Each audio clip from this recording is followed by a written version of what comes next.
LJ from Houston, pulling up stats. You'll be pulling in stacks, hitting bookies from the back with no Vaseline. I need green and upsea quantities for a fiend. Save the dreams for a king. This is H-Town, home of the lean. Astros is the team, and we rock it. We rock Texans for life, you can't stop it. Together like brothers and Becks and Jets. All the time we be pubbing on the grind. If it's LJ from Houston, pulling up stats, you'll be pulling in stacks, hitting bookies from the back with no Vaseline. I need green and upsea quantities for a fiend. Save the dreams for a king. This is H-Town, home of the lean. Astros is the team, and we rock it. We rock Texans for life, you can't stop it. Together like brothers and Becks and Jets. What's going on, ladies and gentlemen? We back again. Sunday night review of this NFL football day with your boy LJ from H-Town, coming from Houston, Texas. And when I'm recapping NFL, talking NFL, anytime we're talking about the sports, I got to have one of my guys on the stream. We do it live every week. My boy, Picks from Dave. What's going on, gentlemen? What's up, buddy? Hey, man, another good day of football. I had a good day, so I'm feeling good. How about yourself? Well, I will say, I had the Bucks -1, and I got them at 13.5. It looks like, crossing my fingers, that when I got them live, that's going to be the bet that puts me in the black today. And that's great, because yesterday was a horrible day of college football for me. Well, hey, I don't do college, so I never feel that pain. Yeah. But, like I said, have them. I mean, you have good days and bad days. Yesterday was a bad one, Hey, on to tomorrow. Hey, you're right. It's always another day. And like I said, that's the thrill of betting. You win some, you lose some. So it's all about being resilient and trying to get back on track. So, but let's talk about these games that happened earlier, man. It's week 4 of the NFL season. We're going to start off with my hometown team, the Houston Texans, man. They came out with a valiant effort, but they end up losing 34-24 against the Chargers. Chargers came out with 27 points in the first half to jump on the Texans real fast. The Texans only had 7. But then the Texans came back in the second half and scored 17 points to the Chargers 7. But at the end of the day, like I said, the defense is always on the field. And if you're making mistakes, turning the ball over in crucial situations, you're not going to be able to win. Far as the rushing, we did run the ball very well. It's my surprising. We had 134 yards rushing, 9 yards a carry. So that was very impressive to me. I never expected us to run the ball like that. But 4th and 12 on third down, which is something that we always seem to do. We can't sustain drives, while the Chargers were 8 of 16 on third down. So they were able to stay on the field and convert third downs and get potential scoring opportunities. So the defense, we only had 1 sack, 2 quarterback hits on Herbert. We couldn't get after him. So that's the reason why I feel the Chargers were able to win this game. He had enough time to pick apart our defense and let them, so at the same time, I was impressed on the defense for us not allowing a lot of big plays, but not stops to where they could get off the field. But other than that, I took the Texans plus the 6, and I sprinkled on the money line. I lost both. So, hey, that's my first bet that I lost. So what are your thoughts on this game? Yeah, I had the Texans. They were my second best bet of the day. Actually, both Texas teams were both my best bets of the day. Won one, lost one. And you said it correctly, because this team, the Chargers jumped out way ahead. I actually ended up getting in-game 23.5. I won that bet because the Texans did a real good job of squeaking back within 3. But then that drive, there was a 12-play drive in the fourth quarter for 84 yards, took off 6 minutes. Mm-hmm. They were on the field too long. I mean, that's the whole thing. This defense is tired and gassed all the time. And even with a hurt Herbert, which, by the way, he didn't look that hurt, they just opened him up. And they had the ball to come back in and cover the spread too in their own territory. Ended up throwing an interception, 4th down, deep in their territory. So, I still think the Texans are going to be a bet-on team. I still think they get disrespected with spreads that my indexes are showing. They're bet on almost every week. First week of the season, they didn't cover a spread, so they're still 3-1. But I mean, it goes back to really to Herbert. I thought he was going to be hurt, and he threw for 340 yards and 2 TDs. So, Yeah. They did what they had to do, and Austin Eckler showed up today. 3 touchdowns total. He did. And the defense had 4 sacks on Davis Mills and hit him 10 times. So he had him rattle all game. And like I said, when you have to come down and make a play, we just don't have the quarterback to do that. And it just shows when you're playing teams like, like the Chargers, who were vulnerable with all the injuries and was still able to come out with that type of victory by 10 points. So good holes for the Chargers, man. They needed that win coming after being embarrassed last weekend. And I always say that it's hard to fade a team that had a bad loss last week to come back. You see what I'm saying? Because this is NFL players. They have pride. They like to show that we can bounce back and be good effective. So it is what it is. But let's move on to the London game. Early this morning, 8 o'clock, Vikings and the Saints. Vikings end up pulling it out on a missed field goal by the Saints, which was barely missed right there on the goal, because I tuned in right at the end and saw the ball bounce off the goalpost, and the Vikings end up winning that game. Like I said, Dalton played very well. He didn't turn the ball over. So, and I said earlier, I think I said on your show that I believe Dalton is a better quarterback than Jameis Winston. That's just my opinion. He's a great serviceable quarterback. He doesn't put the ball in harm's way. He may not go win a game-winning drive for you, but hey, he doesn't turn the ball over. So that's all you can ask from your quarterback. They did go 4-10 on third down, so that's something that they have to clean up. They also had 2 turnovers, and they had 10 penalties for 102 yards, and they still had a chance to tie the game to go in overtime. So what are your thoughts on the London game, Vikings and Saints? Well, for me, it started at 6:30, and there's no way in hell on a Sunday I'm waking up at 6:30 unless I'm going hunting or there's an emergency.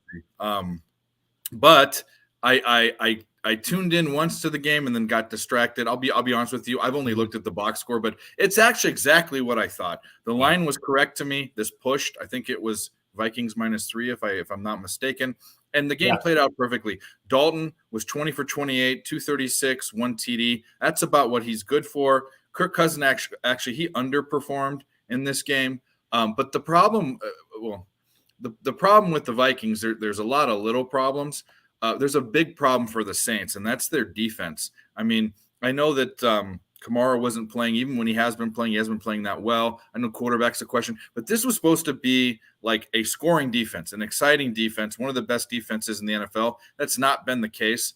Definitely low on the Saints. I was lower than I was before. And then the Vikings, I think they're besides the Packers. Actually, they're the benefactor of really good circumstances. Like they faced the Packers and they beat them the first week, but that's, as we're going to talk about, the Packers are not the Packers we know. So Minnesota's 3-1. That's great. I still don't think they're that great. They maybe make the playoffs. The Saints, I think, don't. Yeah, I agree. This game went as expected as any of these teams could have won. I picked Minnesota on my pick 'em, so I got the pick right, but they could have easily lost the game. So nothing really stood out to me, surprisingly. Like I say, like you just mentioned, the Saints, they have to get their defense together, and we'll see who's the quarterback moving forward, if it's going to be Dalton or if it's going to be Winston, because we don't know how long Winston's going to be hurt. But the Vikings were able to make some big plays with Justin Jefferson towards the end because he is the better receiver, you see. So they were able to pull it out. So, like you said, kudos to Kirk Cousins. Brady's still trying to fight, huh? 21 seconds left. He'll never give up, but that's good for him. But we don't have to talk about this game now, but this was this is kind of, I think this is the nail in the coffin for him. There's no reason for him to come back, even if he goes and makes a playoff run or whatever. He's done. He just doesn't have the skill he used to have. Yeah. What else does he have to prove, man? Like he should have retired after the last Super Bowl he won. Yeah, he should have. But thank God he had Mike Evans today, because he was the only spark that he had. I should have took Mike Evans' prop because he scored 2 touchdowns, so he had a good game. But let's move on to this one, man. The Browns and the Falcons. Falcons end up pulling it out 23-20. This game was tied at halftime, 10-10. The Falcons outscored them in the second half 13-10. 13 points in the fourth quarter, shut out Cleveland in the fourth quarter. So that's how they were able to take over this game. Nick Chubb, he rushed for 118 yards, which was expected. But the Falcons pretty much beat Cleveland at their own game because they rushed for 202 yards as a total unit. So the game plan I see was to keep keep the defense on the field, wear them down. There wasn't no Myles Garrett today, so there wasn't a consistent pass rush. And Cleveland had 2 turnovers. And that was the game right there. I had Cleveland. I was pretty confident that they were going to win the game, but the Falcons showed some resiliency and came back and took the game. So what were your thoughts on this one? So this game to me, and Cleveland's still the same team Chubb ran for 118 yards, Hunt for 49. Did Hunt have any? Was he involved? He was involved a little bit in the pass game. Jacoby Brissett had what I'd consider a poor game for him. 234 yards, no touchdowns, 1 interception. But Marcus Mariota only had 139 yards. He only threw 19 times. And the crazy thing is, I'm looking at there are 4. I don't even know how to say his name. Algier, 84 yards, 56 yards, 38 yards. They really spread the ball around. Not in the passing game, but in the rushing game. They give a bunch of different guys looks, and that may be the Falcons' thing. The Falcons, I thought maybe were the worst team in the NFL. They're finding ways to stay close and to win this game. And kudos to the coach because I bet the Browns didn't know how to handle 4 different guys touching the ball that many times. But again, this not an exciting game, not a game I was watching. Definitely, I was watching on the red zone, looking at different plays. And I'm shocked that the Falcons win, but I'm kind of shocked at where the Falcons have been, the cover team, and the fact that they're not 0-4 right now. 2-2. If you would have told me the Falcons were 2-2 preseason, I wouldn't have believed you. Yeah, I wouldn't have believed you either, considering the roster that they have. Yeah, but this may be a cover team we're looking for in the future. Just depends on the matchup because you see that they're never out of a game. They fight, and that's all you can ask for. Like I said, teams aren't going to win every game, but at least show that you come out and do your job and you fight, and we see it with them. And, they were able to run the ball well, like we just said, and Cleveland just came up short. But, I feel they'll bounce back. Cleveland is a good team, but, they're going to compete in that division. So this was an NFC loss, so it doesn't really count against their conference. So it's probably a wash for them, to be honest with you. They probably wasn't really tripping. I'm pretty sure they wanted to win the game, but I'm just saying as far as the standings in AFC, it really doesn't affect them. The problem is when they had this game circled as a for sure win the first 5 or 6 games. Yeah. They probably did, but it is what it is. Let's move on, man. I know you was interested in this game. The Commanders versus the Cowboys. Yeah. Cowboys ended up pulling out 25-10. The Cowboys outscored the the Commanders in the first half 12-7, and they outscored them in the second half 13-3. Washington had 11 penalties for 136 yards and 2 turnovers. And once again, I hit my Carson Wentz prop over 38.5 pass attempts because he passed the ball 42 times. And they even rushed for 142 yards on a collective effort. And he still had to throw the ball 42 times. But he only had 170 yards. So it wasn't effective anyway. And they didn't get after the quarterback. They only hit the quarterback 3 times, Cooper Rush. He had 2 touchdowns, and they really didn't run the ball. They only had 62 yards total, but I guess it was just the fact that the 11 quarterback hits. The defense was getting after Carson Wentz, making him run around, making him rattle in the pocket, and Dallas was able to pull it out, which I expected because I picked Dallas -3, so I was able to win that. So I know you had interest in this game, so give me your thoughts. Yeah, this was my best bet of the day, and probably the best bet of the weekend, probably. And it was the only game that I was right. It looked like on any game that I bet. I pretty much called it. Carson Wentz, he wasn't sacked, but that Cowboys defensive front 7 got to him. And Carson Wentz doesn't make good decisions without people in his face. How is he going to do it with people in his face? and he wasn't able to. 170 yards, 1 touchdown, 2 interceptions. And by the way, Washington is the third worst team. They're 30th in the league at giving up sacks. I didn't look at their quarterback pressure, but they just don't have a good offensive line. They don't have a good offensive mind in the QB. And so that one angle, besides the fact that the Cowboys have been playing with Cooper Rush a lot better than people thought, but that one angle that Carson Wentz was going to throw a lot but not do much with doing that was a shoe-in. And 3 points was a gimme. I would have taken it all the way up to 6.5. Yeah. So a good game. A good game. Yeah. It, like I said, Dallas was expected this game. Yeah. So I'm not surprised that they won. And they should have won. And it's going to be interesting when Dak Prescott comes back to see if it's going to be a little quarterback controversy. I don't think so. Jerry Jones is saying that, but Dak's their guy. Hopefully Dak knows. Hopefully Dak doesn't have an attitude when he hears that, because that'll affect his play. And I don't think Cooper Rush is better than Dak. I don't think that at all. I just think he's a good fill-in. I'll tell you what, if Dak Prescott comes back and the Cowboys are doing the things that they're doing, they're not going to beat the Eagles in the division, but they might have an outside shot of making the seventh team in the playoffs. Maybe, I don't know. Yeah, they should. Can you hear me? Yeah, I can hear you. Yeah. Okay. I just want to make sure my mic was working. Yeah, I agree. They can have an outside shot to win. We got to look at the schedule and see how it lines up. But kudos for Cooper Rush, man, for keeping his team afloat. That's all you can do as a backup quarterback, is just come in and do your job, and he's been doing it. So that's right. Let's move on, man. I picked this game very, very good. That Titans versus the Colts. Titans end up winning 24-17. I had the Titans +4. I didn't have the balls to sprinkle the money line, but I ain't mad that I didn't. So I still cash. Titans 24. They outscored the Colts 24-10 in the first half. So they jumped on them real quick. But they got shut out in the second half, 7-0. But the Colts were already too far behind to make a resilient effort to come back on this team. They only rushed the ball 38 yards, 1.7 yard per rush.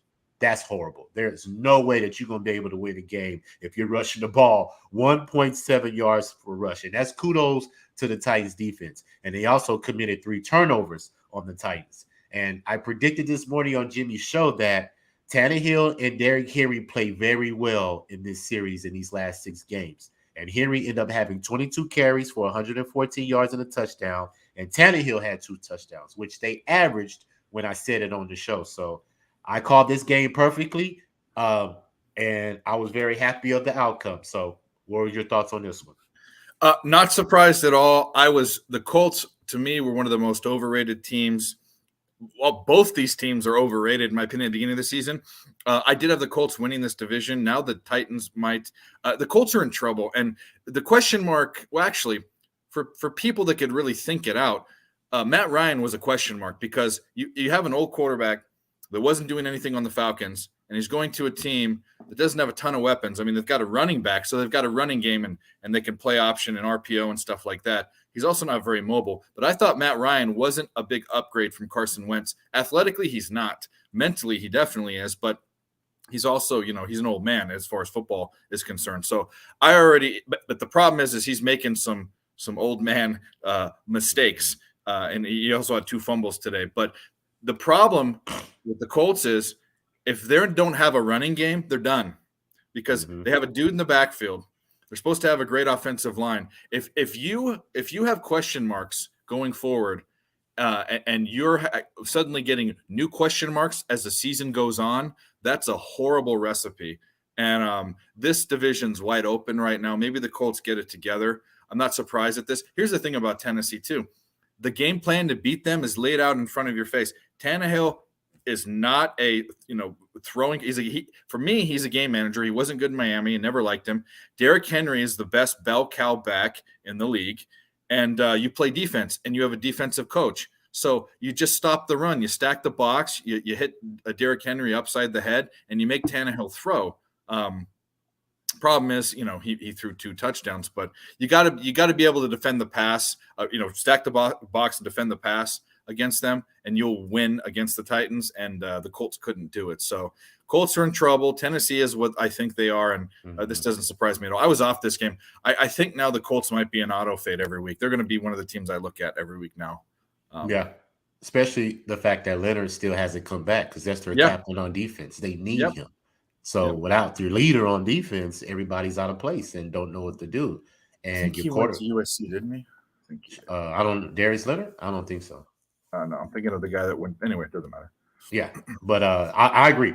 Colts, they're in my division. I'm definitely paying attention to them. That's why I like to look at the games every week in my division, and I could easily see the Colts being down there with the Texans at the end of the season.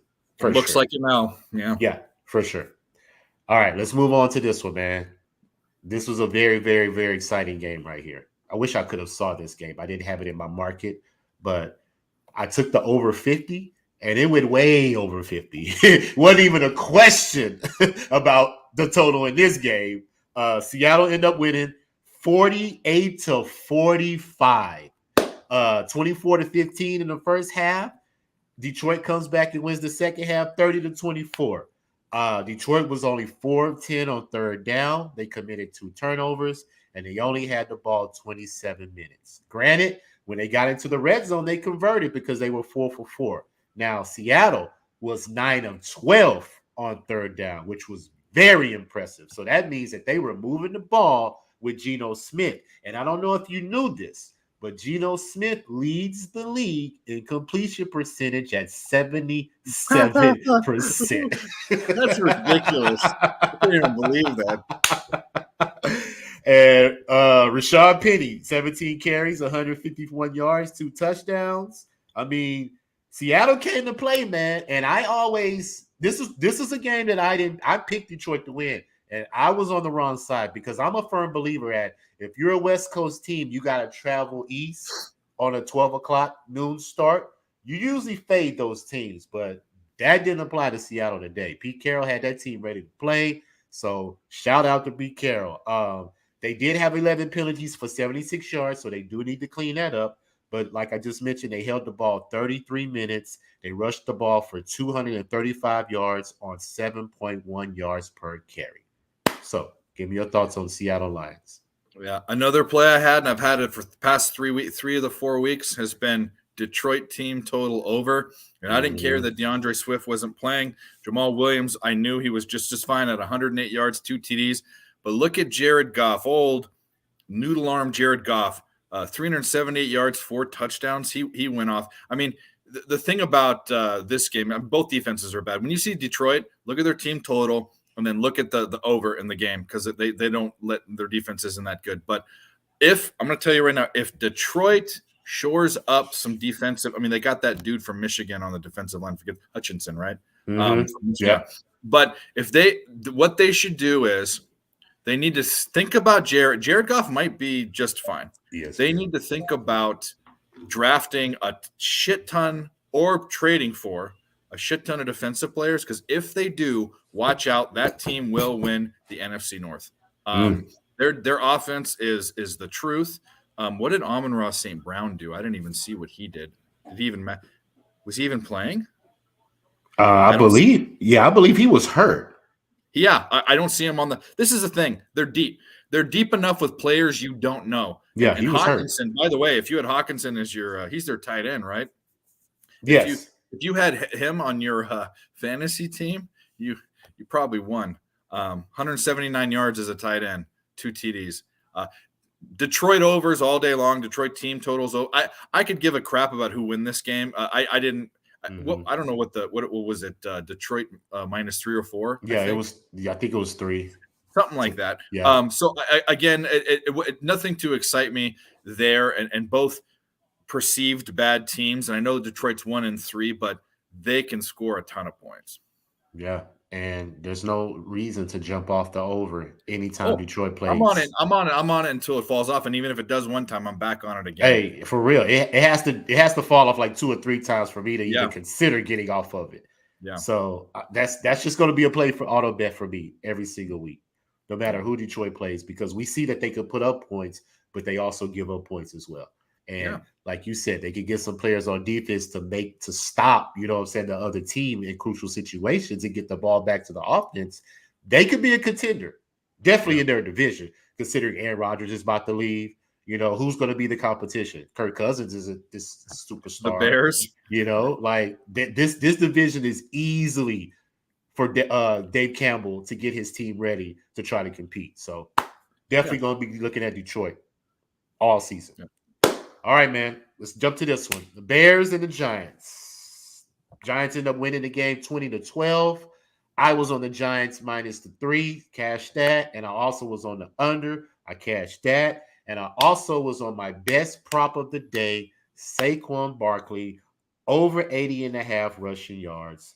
And he ended up having 146 on 31 carries. And it was just plain and simple to me, Dave. The Bears are second last in rush attempts allowed and rushing yards allowed. So why not take Saquon Barkley today to gash that defense, because they cannot stop the run. Daniel Jones only threw the ball 13 times for 71 yards. So easy game plan for me. And if, like I said, if we can see this from afar, the coaches should be able to see this on the sidelines. Yeah. Who are we? We're just some good. Exactly, right? The Bears end up with 3 turnovers, so that put them behind the 8 ball, even though the Giants did have 2, which didn't help. But like I said, this was just a heavy dose of Saquon, and the Giants were able to pull this out. You know, I didn't really have any more interest in this game besides these teams are both scoring, you know, below 15, 14 points a game. So it was an easy call for an under. So give me your thoughts on this game. Yeah, I mean, I wonder how the books are going to adjust to certain things. I mean, obviously Barkley's rushing, I mean, it's going to be up around 100 yards every game. So, I mean, take it if you want to. But the thing we probably missed the boat on, and now is Daniel Jones rushing props, because the past 2 weeks, that's all they can do. All that team can do is rush. They do not have a good offensive line as far as the passing game's concerned. So the game plan to beat the Giants, like the Titans, is laid out there. On a silver platter. Again, they're probably a fade team, and I know they're 3-1, but I think they've been kind of caught lightning in a bottle. I'm not going to say that yet, because that's more of a term you use for like a season. But I think now, unless they make some changes, I think the coaching plan against them is just too obvious. And Daniel Jones isn't the dude. I'm sorry. They should get rid of him and kind of rebuild. But under was the play. I thought about taking the under. It was like 39.5, I think, when I looked at it. But unders are going to be a play with both of these teams. But again, a game that I don't care about either team. I forget where the line was. It just didn't catch my eye. It was probably capped. It was 3, minus 3. Yeah.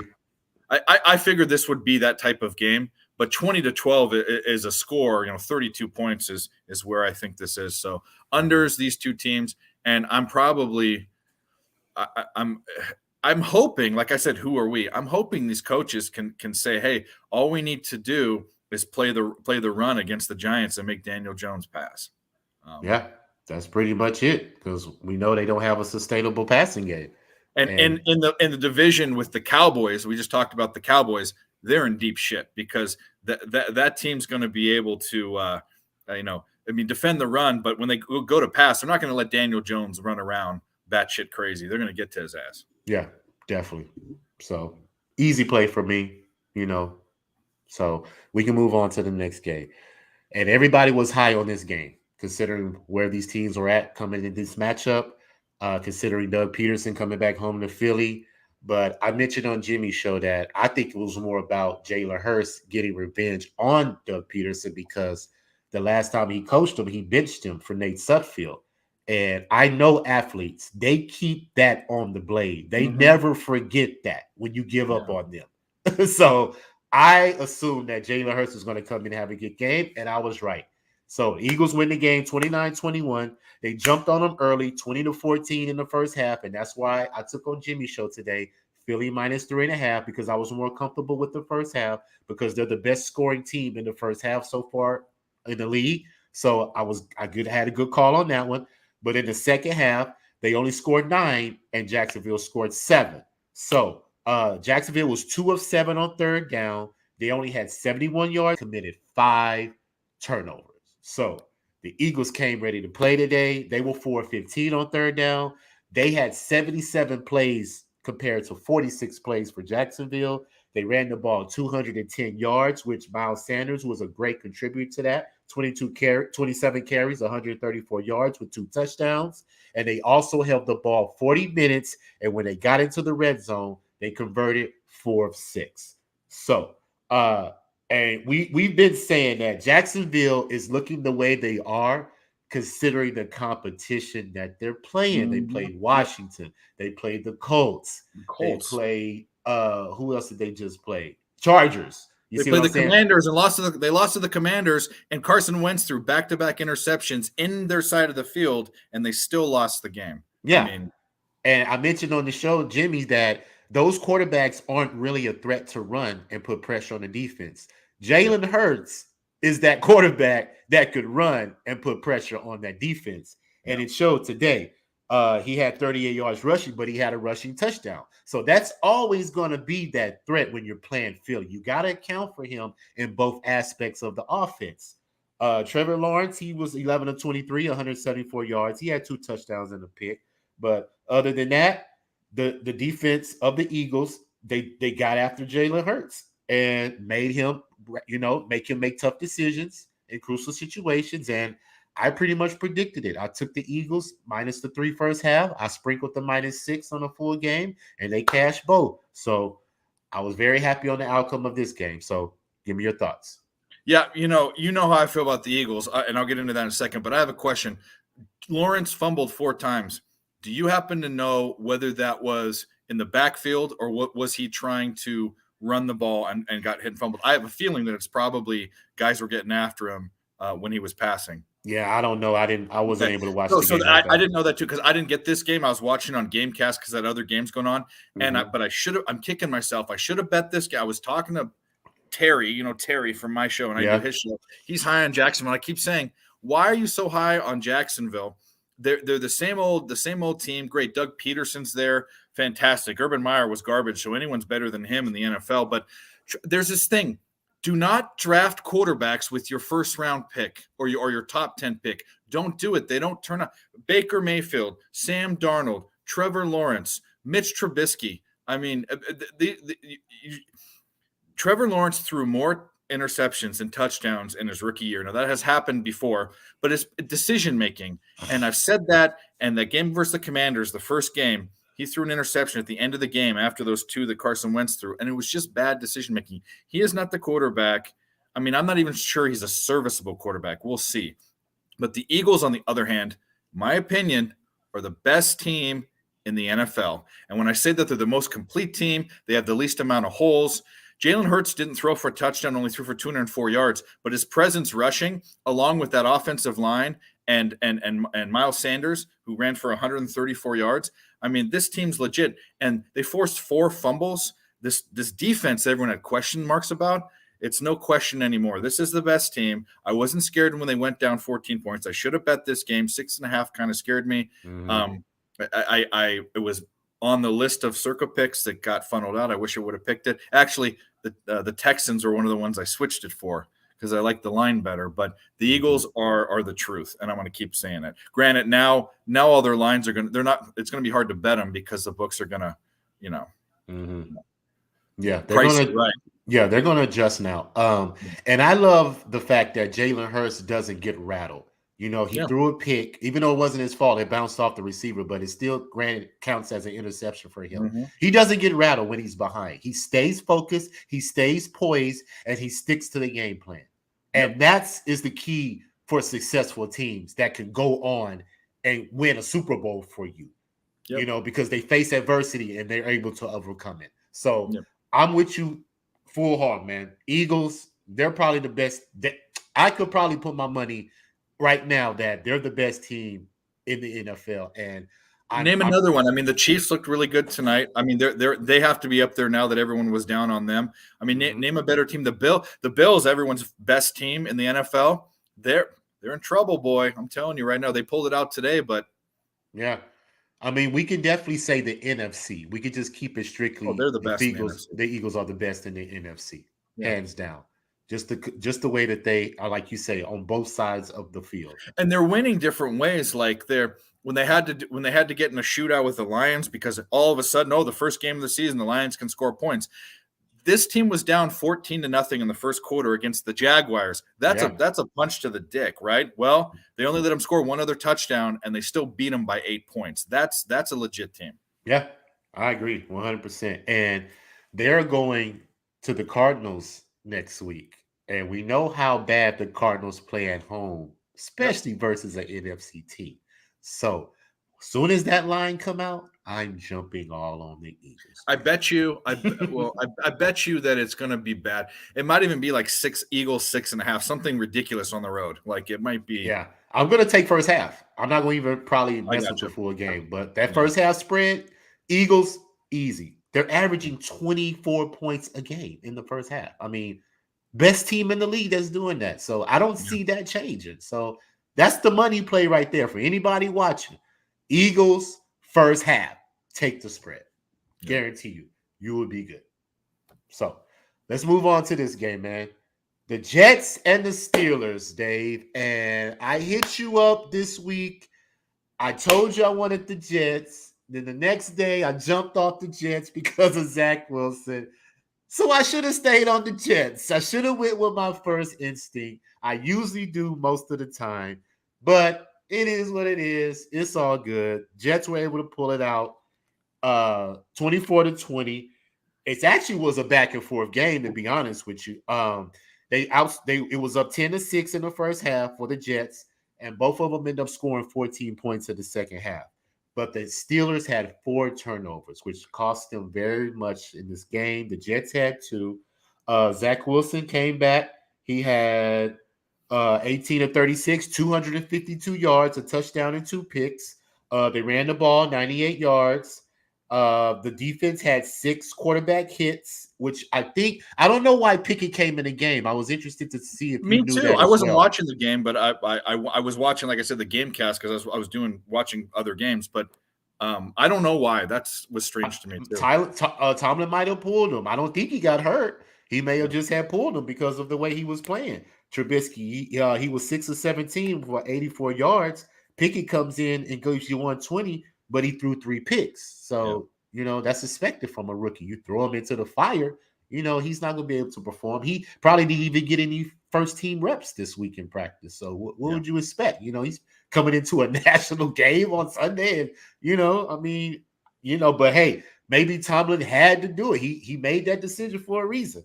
But other than that, the Jets pull it out, and like I said, I picked the Jets in the beginning of the week. I jumped off of them because I wasn't for sure, but it is what it is. I didn't win anything on this game or lose, so I'm cool with that. So what are your thoughts on it?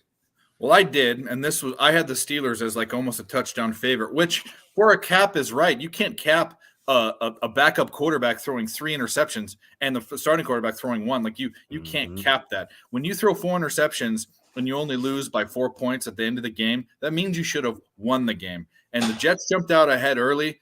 Steelers came out, had a 10-point lead. Then the Jets scored in the fourth quarter. That was a push because it's actually I got it at 3.5 and 3 in the contest, 3.5 for betting. I should have bet it earlier. But the thing about it were the interceptions. The Steelers had a chance with Pickett to come down and cover, and he threw an interception, and then the Jets scored again. Jets drove down the field. So the Steelers are another team in trouble. Their defense, which is not a Mike Tomlin or a Steelers type of deal, their defense is letting the Jets and Zach Wilson drive down the field, a full drive. It was like 80. What was it? It was a 65-yard drive off of an interception. Bad, super disappointing. And this is what we were talking about before.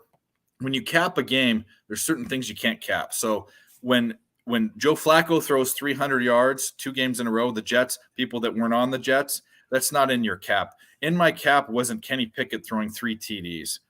He throws 1 less, we win and cover. So, yeah. Um, I don't know, man. Let's. I told you that I like the Jets coach because he You came from did. your team, the defensive coordinator. So I Yeah. love how he gets his Salah. team riled up and motivated. He's a player's coach, so Yeah. I can bet on a team like that, because I know you're going to be inspired to fall into your plan of your coach, because the team takes on the mentality of the coach. Yep. So like I said, I like how the Jets play, even though they don't have the roster to compete right now. But on certain teams like this team, the Steelers, I should have stuck with my first gut and stayed with the Jets with the money. But you know what I'm saying? I have another chance, say we got a long season. So, Yeah. it's not that big of a deal. It was one game. I didn't win or lose on this game. So I'm cool with that. And Salah is a good coach. I'm still not convinced. He's a fantastic defensive mind. I mean, he changed the culture of San Francisco when he was there on the defensive side of the ball. And I know people like him. The problem is he was put in the roughest spot. The Jets are a rough place to go. It's kind of like Lovie Smith. The problem with Lovie Smith going to Houston is he has experience. He's been to a Super Bowl. He went to Super Bowl with the Bears. But hopefully the Jets aren't going to get together. I kind of hope he goes somewhere else because I think he needs a place to shine with a little bit more talent. Yeah, I agree. But hey, he's doing a good job in my opinion. Yeah, he's all right. Being a coach. So yeah, let's go to this game, man. Once again, Dave, Ravens up 20-10 in the first half. Jesus Christ. And they threw the game again. They got shut out in the second half, 13-0. Now, I was on Baltimore +3 first half because I knew the tendency of the weeks before that they jump on you early and they lose the lead. So I wanted to play it safe and take the first half because I didn't know what to expect the second half. So I'm glad I called that one correctly. The Bills were 4-11 on third down. They had 2 turnovers, and they only had the ball 22 minutes. There is no way that Buffalo should have won this game, considering the Ravens had the ball 38 minutes. But like I said, crucial situations, they come up short. I didn't watch the game because I didn't have it in my market, but I'm pretty sure once I see some highlights, I can see that they probably made some bad decisions. I saw that they went for it on 4th down on the goal line. That was the one. Yeah, and instead of taking the field goal, they tried to go for it and missed it, and he threw a pick. So instead of you getting a touchback and getting the ball on the right there at the goal, now Buffalo has the ball on the 20, and they can drive down the field and get a great scoring opportunity. Josh Allen, 19 of 36, 213 yards and a touchdown. They ran the ball 125 yards. Josh Allen, once again, was your leading rusher with 70 yards. And I've mentioned that before. I don't think that's going to be able to sustain very long if your quarterback is your leading rusher. It's just not going to be an effective offense. Yeah. The defense had 5 quarterback hits on Lamar, which was pretty decent. Lamar Jackson was 20 of 29, 144 yards, touchdown, 2 interceptions, 1 real crucial, like I just mentioned, in the end zone on 4th down. And their defense had 5 quarterback hits on Josh Allen. So all that said, Baltimore again loses in the 4th quarter. Like I said, I've had money on them before, lost my money. So I wanted to save my money today and just take the first half. And I'm glad I did. So give me your thoughts on the Bills and Ravens. Well, you would have pushed because they only lost by 3 points. But that bad decision to go for it instead of kick a field goal was a decision of the game. Not the decision, but they would have been tied. But I don't. Obviously there would have been a different gameplay after that. But I was watching this game for most of the game. I was super impressed with Baltimore first half and wondered what happened. There were a lot of it was raining at this game. There were a lot of weird drops on both sides. And also Lamar Jackson, he threw 2 interceptions, threw another one besides that one. He made a bad decision to throw the ball. I think what he should have done is kind of say, we went for it. It was bad in his mind real quick and throw the ball away. But he tried to get it to a place where he shouldn't have. So Lamar Jackson, he actually ran the ball pretty well. He ran the ball really well. And he had the most attempts. And he didn't have the most attempts. He had the most rushing yards on his team. But it is worrisome that the Ravens are letting teams get get to them. The Bills are a good team, so no disrespect there, but that Miami implosion, 28 points in the fourth quarter was a worry. I'm still high on Baltimore. I still think they make the playoffs.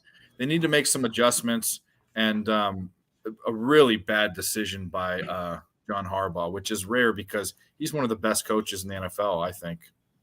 Yeah, very bad decision. I would love to hear the press conference to see what made him make that decision. He did. They showed it, and he said he explained it away, okay, which is fine with analytics or whatever, but you could see in his face that he was double guessing himself. Like he maybe, you never know. Maybe someone was in his ear telling him something and he wanted to do it a different way, because John Harbaugh is not I'm not going to say he's not an analytics guy, but he's more old school. He's like, kick the field goal, get the points. Let's have our defense stop them. It was very strange.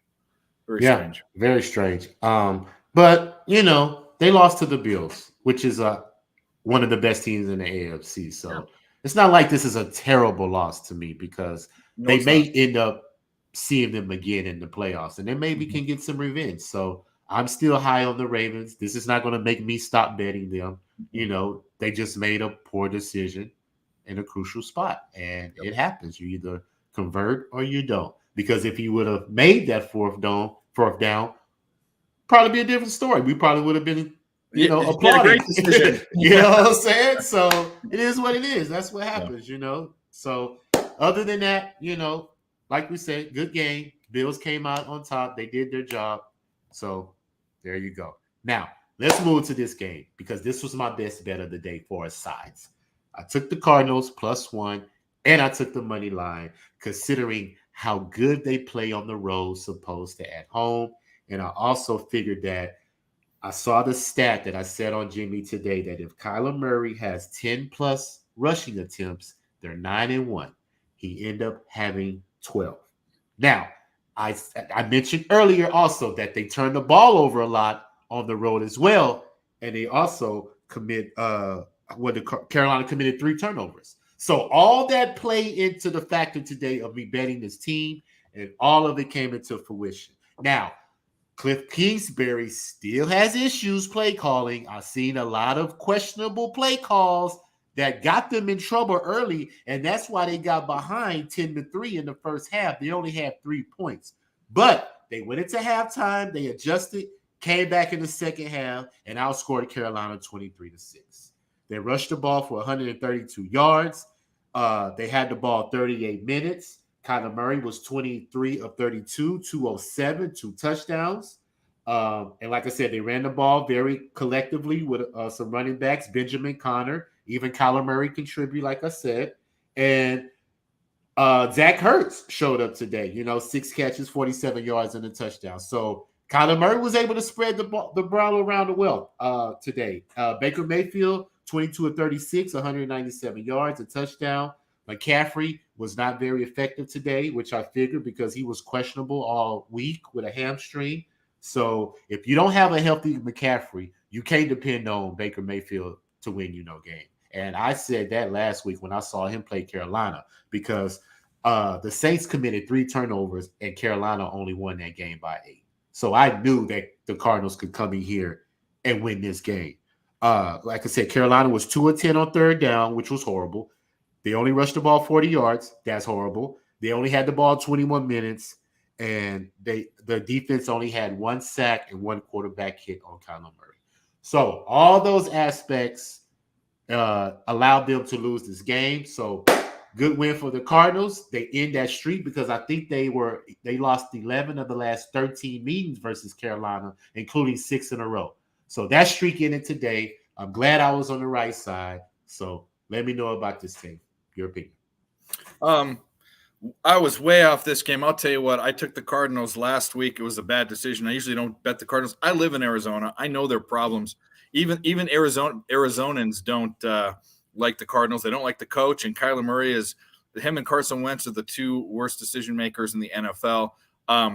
Kudos to them, but you also know how I feel about both these quarterbacks. Kyler Murray, I don't like him as a player. Baker Mayfield, I don't like him as a person, but and as a player.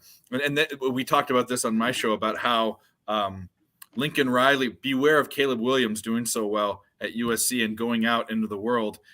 He's got to have. He was a true freshman, so he's got 2 more years. But these were both Lincoln Riley dudes, and they're both underperforming. And both were they both number 1 overall picks? Yes, Kyler and Baker. Yeah. Both went to Oklahoma. They're both. It's the story. They're both short. But anyway, they're just. The Panthers are a bad team. They've got a bad defense. Their coach Rivera is it's not Rivera anymore. It's Rule. I was thinking of Rivera. Never mind. Can't say that about him. But but he's not even that great of a coach either. He's in the hot seat too. Yeah. So these are unbettable teams for me. They're fade teams. There was a situation that I really liked last week with the Cardinals. But I'm not doing it. So kudos. I'm looking at the box score right now. Nothing impresses me. McCaffrey's going to get hurt eventually again too, and then they're going to really be in the shithole. But good call on the Cardinals. The only way to bet either of these teams is to do trends because if you're going to bet on them based on anything else, why? I mean, statistically and where each of their units are ranked, their offensive line, their backs, their quarterbacks, they're just not in good situations. They're fade teams for me. But I guess when you have 2 fade teams, you got to find a way to be on one side or the other. So good bet on the Cardinals. I would have never done it. Hey, like I said, the only reason why I did is because how good they're on the road. That's a good stat. What is it when he rushes 9 or more or over 9? 10. When he rushes for 10 or more attempts, they're now 10-1, and they're now also 15-3 ATS as a road dog under Cliff Kingsbury. 19-7-2 as a road dog overall since 2019. But that's by accident because he was probably the worst coach in the NFL. Now he's number 2. You know who the worst one is now, obviously, right? Of course. We're going to talk about him in a minute. Yeah. So definitely. So like I said, good job, Cardinals. Do your job. Thank you for winning me some money today. But I'm going to fade you next week versus the Eagles. Yeah, fuck yeah. Definitely. All right, man, let's move to this game. Patriots and the Packers, man. The Patriots came into the Green Bay Lambeau Field and covered this 9 points, which I should have known they could, considering how Green Bay has been playing. They haven't been a juggernaut. They haven't been blowing people out. So why not the Patriots could come into this and cover these points? And it's Belichick. He plays chess. Matt LaFleur, he's a young coach. He's not the wisest guy. So I may have missed some money on this one, but, it's all good. New England outscored them in the first half 10-7, and then the Packers come back and win 17-14 in the second half. It ended up being tied. They go into overtime. Packers end up winning a field goal, winning 27-24. New England was 3 of 11 on third down. And they had to bring in their third-string rookie quarterback because Brian Hoyer got hurt with a head injury. The Packers had 2 turnovers, and they held the ball 36 minutes. Let's go through the box score right now and see Zappy. I think that's his name. I'm saying it right. 99 yards and a touchdown. Very good to come into your first start as a third-string rookie, get thrown into the fire on a national televised game. Yeah. The quarterback, who was that? Hoyer, like I said, got hurt. Aaron Rodgers on the other side, 21 of 35, 251 yards, 2 touchdowns and a pick. Aaron Jones, 16 carries, 110 yards. Alan Lazard, 6 receptions, 116 yards. So he depended on 2 players to get his offense going today, which I think is not going to be able to be sustained going into the season. The defense did get 7 quarterback hits, which contributed to Hoyer getting hurt. But all in all, I think Aaron Rodgers should be sitting in that locker room or at home right now, wherever he is, saying, I almost got beat by a third-string quarterback. Yep. What does that say about me? What does that say about my team? And the fact that when I see my team make a mistake, I get inside myself and I'll be like, I'm not going to go back to you. So I see Matt LaFleur running trick plays to try to get the ball into the receiver's hands because Aaron Rodgers does not like to throw to him when they don't catch the ball. It's like, come on, guy. I mean, you're the leader of this team. You got to be more of a mentor and encourage these guys. You know what? I'm going to come back to you. It's okay. You know what I'm saying? You dropped it. I'm coming back to you. But he's not that guy. And he's so self-centered. It's just amazing to me. And I've never really been an Aaron Rodgers fan. I've only been saying that he's one of the top quarterbacks in the league because of the statistics. You can't lie with the statistics. But as far as his mentality and the person that he is, I probably would never hang with Aaron Rodgers, just because of how he comes off. So what are your thoughts on this game? So there are a lot of interesting things. I could have a whole show about this game and all of the different things that were around it, Aaron Rodgers being one of the main topics, but I guess we'll break it down. I was on this game. I got him at 10 points. This is a circle play at 9.5. And it's the thing is that this was a perfect game of a team that people think are really good versus a team that's getting disrespected, that's maybe a little better than you think they are in the Patriots. 10 points is silly. I don't care if it was in Lambeau. It doesn't matter. Zappy, by the way, I don't even know his first name. He's from Western Kentucky. Actually, it's a good story. He was at Houston Baptist, which is an NAIA team, which is like Division III. Yeah, he worked his way up to Western Kentucky, and he actually didn't look that bad. He looked like a rookie, but he made some really good throws. He doesn't have a lot of zip on his pass, which is kind of scary, but he got sacked 3 times. That's another thing, too. If you have a rookie quarterback back there, your O-line better be giving him some confidence and not letting him get sacked. I mean, that's right there. But he did fairly well. They had a good chance to win this game. The thing about this game that really hurts me the most is I tried to middle them. So when I take when I have a big dog that's winning at halftime, and I do this in college basketball, often if I get a lot of middle points, I had 5 middle points. I took Green Bay -7 in the second half.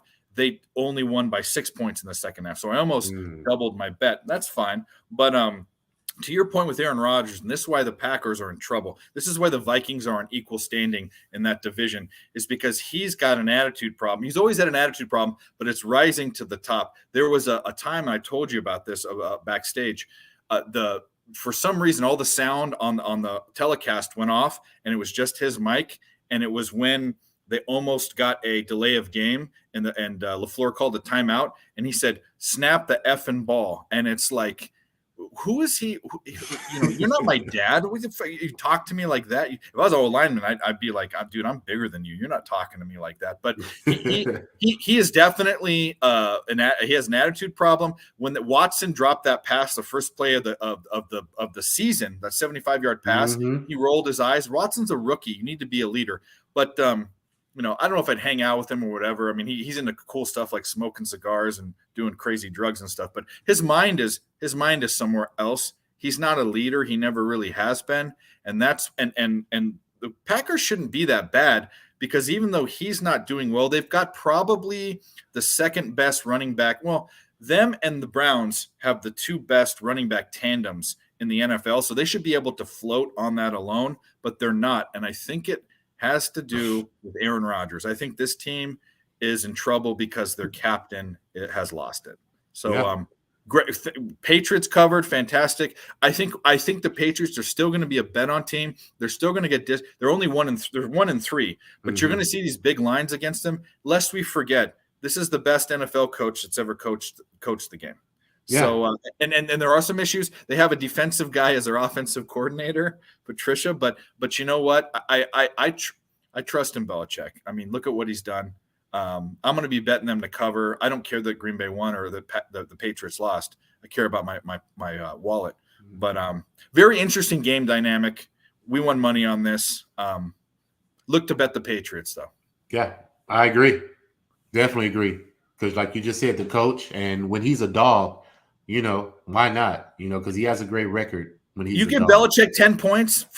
Yeah. That's an insta bet. I mean, exactly. That's very disrespectful to him, Definitely. All right.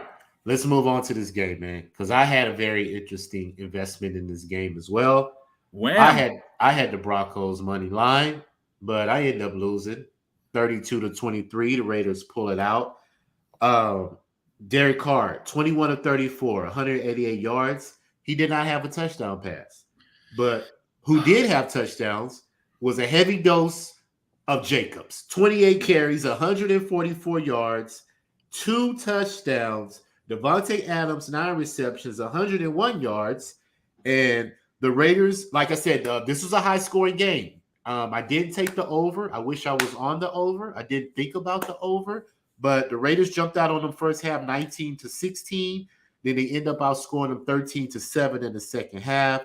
Denver was 3-11 on third down. They only rushed the ball 85 yards, and they only had the ball 25 minutes.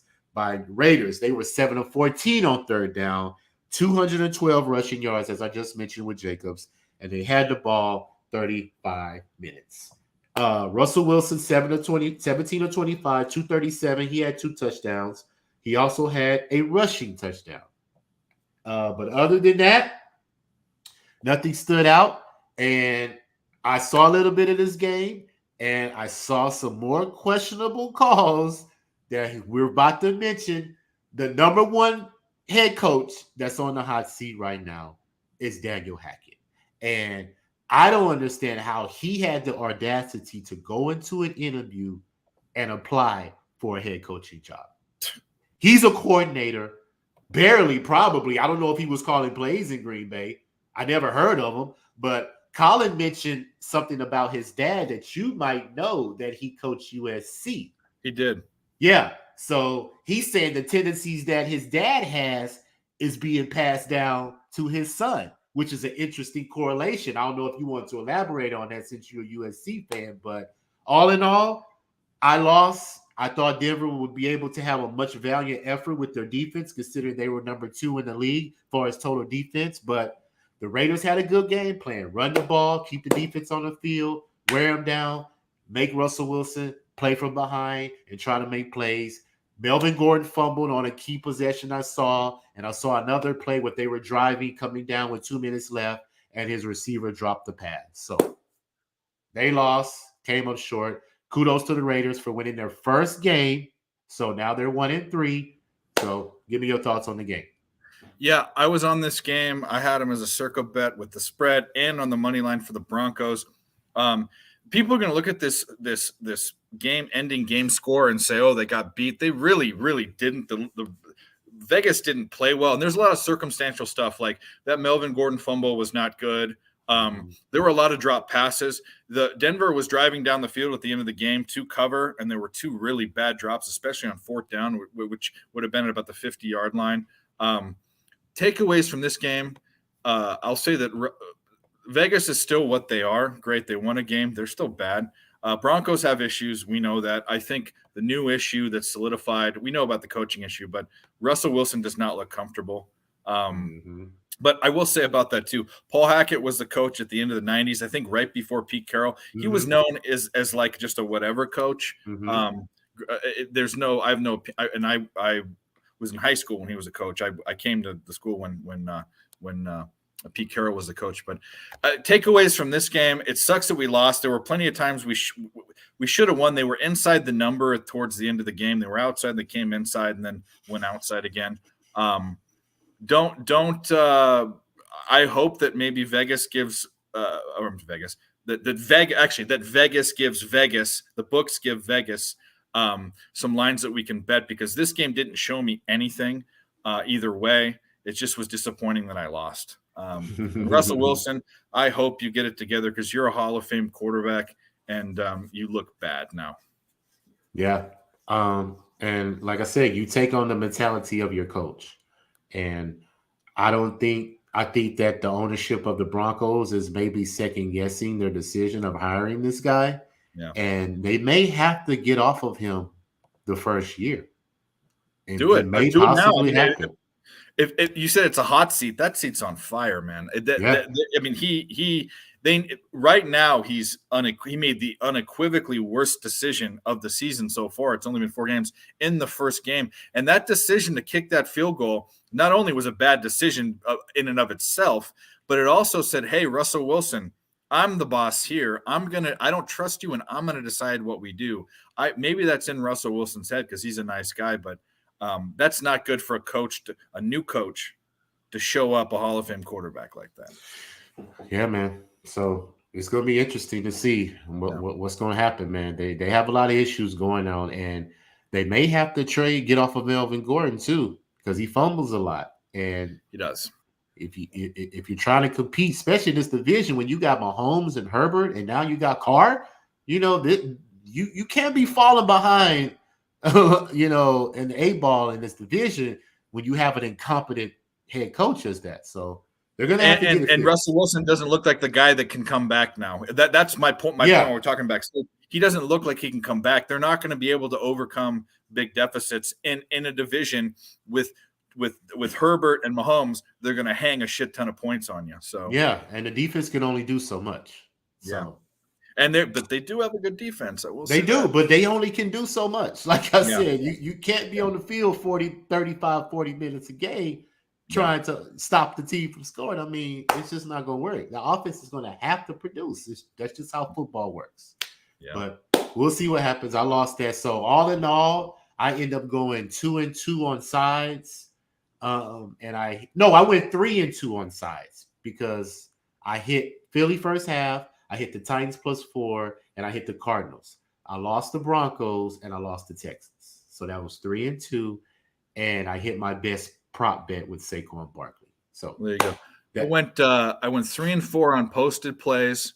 I went 2-3 in Circa, but I went 3-1 on live bets, and I pounded the Patriots. The Patriots. I can't believe I said that.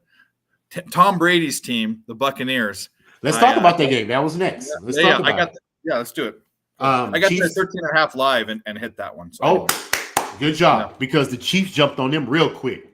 And like I was telling you backstage, I believe that the psychological aspect of this game to be an approach was Andy Reid and Patrick Mahomes were maybe talking amongst themselves, and Patrick whispered into Andy Reid's ear, was like, I want to make sure I beat Tom Brady before he retires.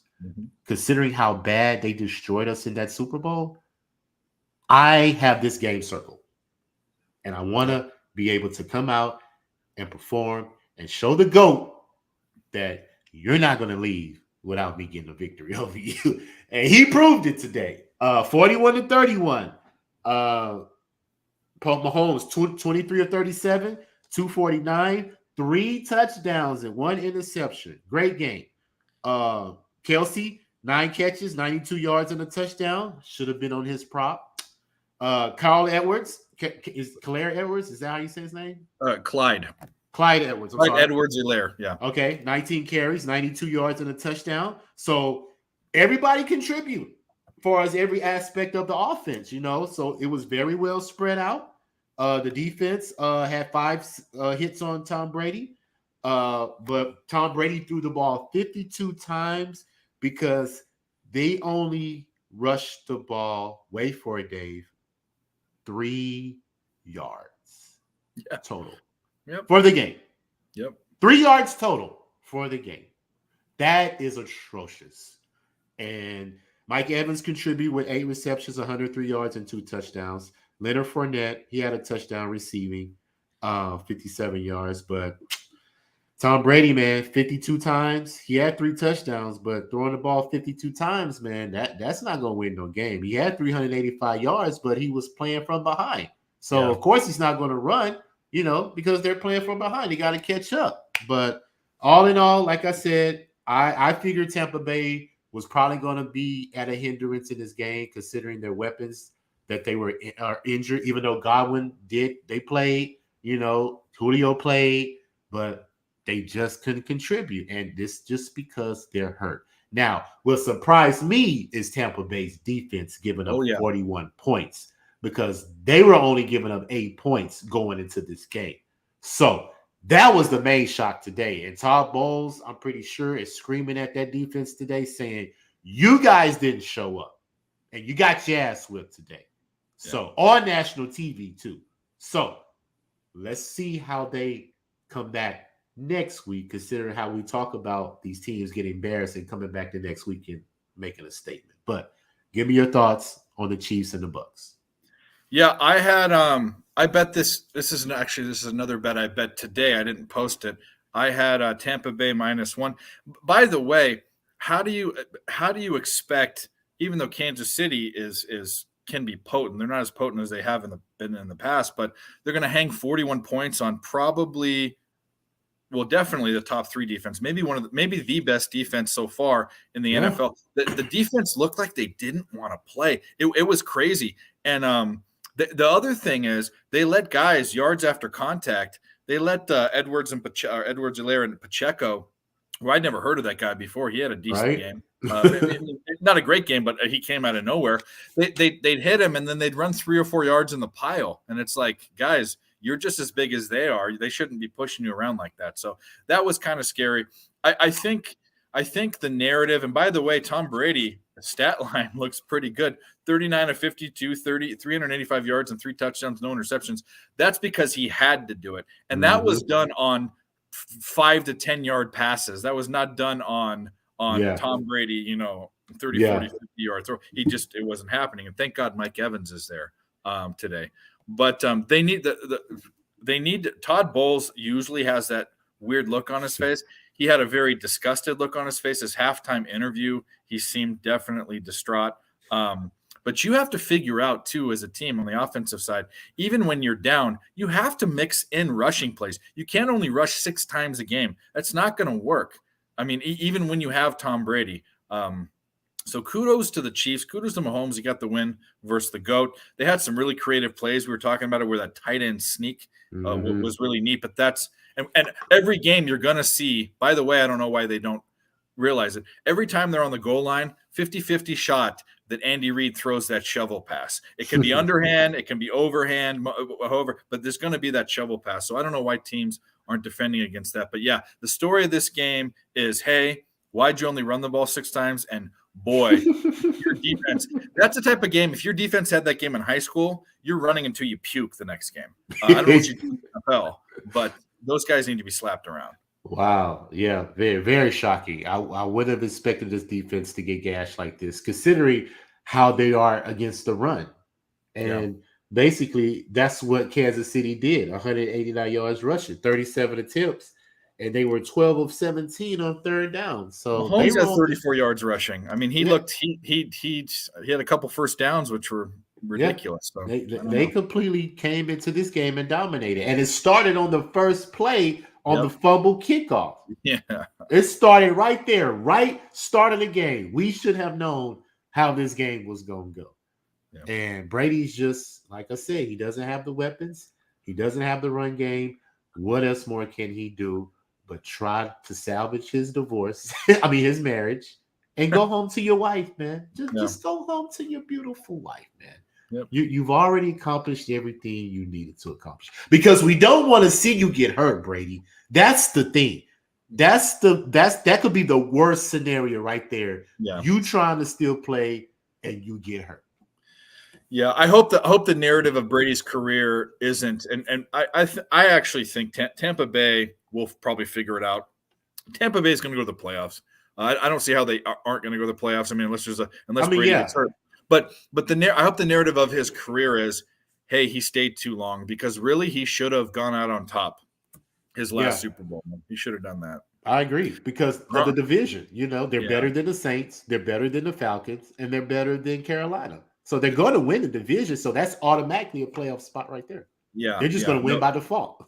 They better win. I mean, if one of those teams, I mean, they're going to win the division. I can't imagine in any reality what reality they'd lose the division. But anyway. Yeah, I mean, like I said, Brady would have to get hurt. That's the only scenario I see them not coming out this division. Yeah.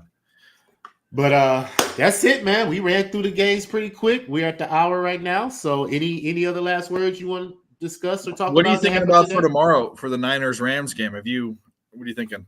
I'm thinking 49ers, considering the history of Sean McVay and Mike Shanahan. I think the 49ers have won this series. I don't know the exact number, but I know it's a positive record for us, the 49ers, over the Rams. And considering the NFC Championship last year, I think the 49ers got this circled on their calendar because they want to get some revenge. And is this game at the 49ers? It's at Levi Stadium, yeah. Yeah, so there you go. That's even better. Now, my concern is they have an injury on the offensive line. Mm-hmm. So that means that he's going to probably have to keep Kittles and another tight end or extra blocking on the line to help Garoppolo get time to throw the ball. That's the only thing I'm concerned about. I don't know if that offensive line is going to be able to hold up against Aaron Donald and the pass rush that the Rams offer.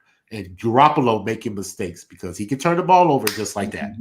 But he also can throw a touchdown just like that. So you never know what to expect from Jimmy Garoppolo. But I think that Deebo Samuel, a good dose of Deebo, putting pressure on the defense, Garoppolo just make a couple of plays. That's all you have to do.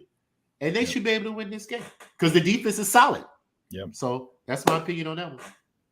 Yeah, they have the so this game to me, I mean, I think it's capped. I capped it at San Francisco -1, and they're -1.5, but that doesn't always say everything.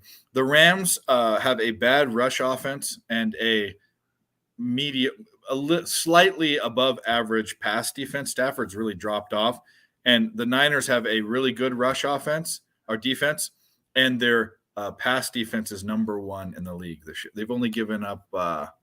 Granted, they haven't played big power, big throwing, like the Bears and the Broncos aren't powerhouses, but they've given up 148 yards per game in the air.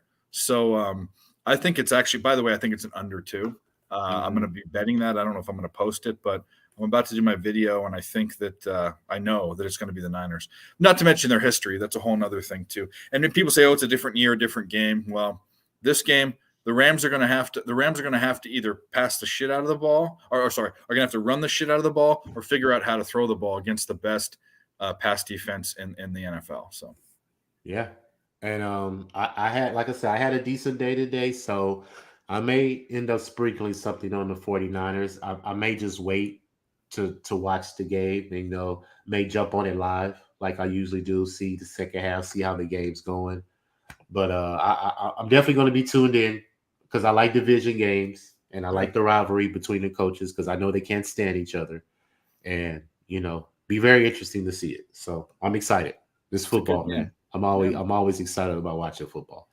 But hey, man, I want to appreciate you again coming on with me. I know you dedicate your time to do this with me, so I know that's one thing that we can't get back is time. So it's very much appreciated that you join me and break down these games on Sunday night. So thank you so much for that. I love being here. Anytime, I'm here for you. Hey, appreciate that. So let the people know how they can find you, man, and what you got going on. Yep. Well, I'll be here every Sunday night with LJ breaking down the NFL. Picks from Dave on Twitter. I give out free picks every night. I do pick videos on YouTube, and also, which LJ is a part of, every Wednesday and Friday, is something we call Nerdtalk, the Capper Collective. It's where we get a bunch of cappers from, I guess we can say, all over the world, because we have some Canadian cappers. We're going to have a guy from Portugal come on, talk about soccer and basketball. Basically, we're getting as many different people that we respect in the game, good cappers, good records, that give different opinions, because we all have different strategies. LJ is a big stat guy and trend guy.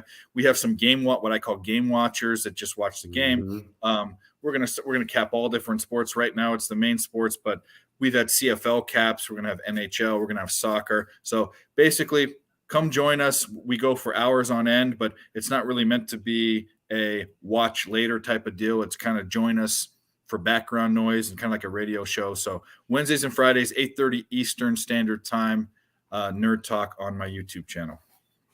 And there you go. And like you said, I will be joining them every Wednesday and Thursday. I love breaking down football. And like I said, baseball playoffs are starting. We got basketball in a couple weeks, and we got hockey starting. So Nerd Talk is going to be going on for about 4 or 5 hours. Yeah, it's going to be going. So I'm excited, man. I love it. I love breaking it down. This is what I love to do.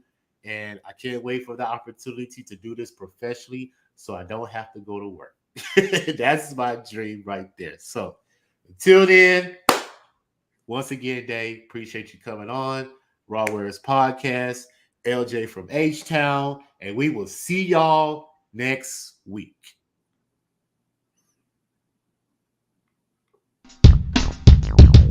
Yeah, RAW, words being served, no concern and no trouble to get that dough. Money on my mind, if it's money all the time, we be pubbing on the grind. If it's LJ from Houston, pulling up stats, you'll be pulling in stacks, hitting bookies from the back with no Vaseline. I need green and upsea quantities for a fiend, save the dreams for a king. This is H-Town, home of the lean Astros. Browns is the team and we rock it. Texans for life, you can't stop it. Together like brothers and vets, inject cash in your pockets.